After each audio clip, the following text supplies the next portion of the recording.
Now's the time to introduce the joint. Yo, welcome back to Radio Borgen. We're here at Rockefeller with Esoteric from Czarface.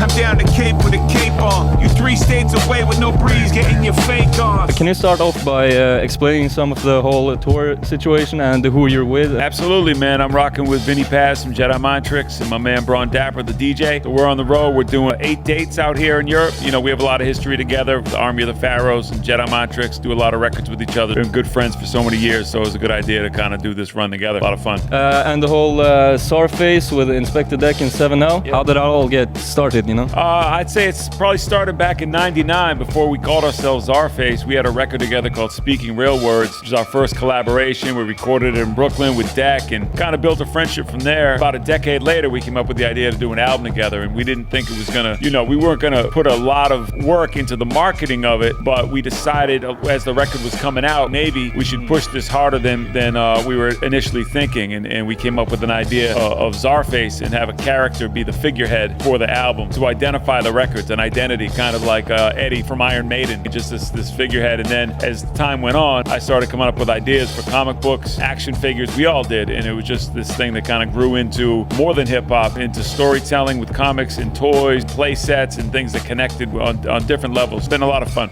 Who drew Czarface first? My man L'Amour Supreme, he drew Czarface first. He came up with the look of Czarface. We had a meeting where we spoke about what I wanted Czarface to look like, and I gave him several references, and I think L'Amour kind of took what I said and put it on the paper, which made it electric and dope, and only a way that he could. You know what I mean? I sought him out specifically to create the look of Czarface, and I think you know, he nailed it, because now he's a character. We get fan art and we have action figures and things like that. The things I never dreamed would happen. You know what I'm saying? What were some of those references? I was referencing things like Cylons from Battlestar Galactica, Ultron, you know, Doctor Doom, you know, Marvel, things like that. Just different aesthetics. I referenced Jack Kirby a lot, you know, one of the biggest Marvel artists that had ever, and DC artists that had ever lived, one of the most important, Jack King Kirby. And I wanted it to be from that era, to look like a 60s era superhero and have some of the Kirby crackle and have a real cosmic aesthetic to his look, to open up a lot of doors to the spaceways, you know. Speaking about Doom, how did that whole relationship start? And all right, yeah, well, I was speaking about Dr. Doom then, but we're going to talk about MF Doom, rest in peace. The relationship with Doom goes back to the 90s too, man. I mean, I was a fan of Third Bass and KMD big time before I even dreamed of being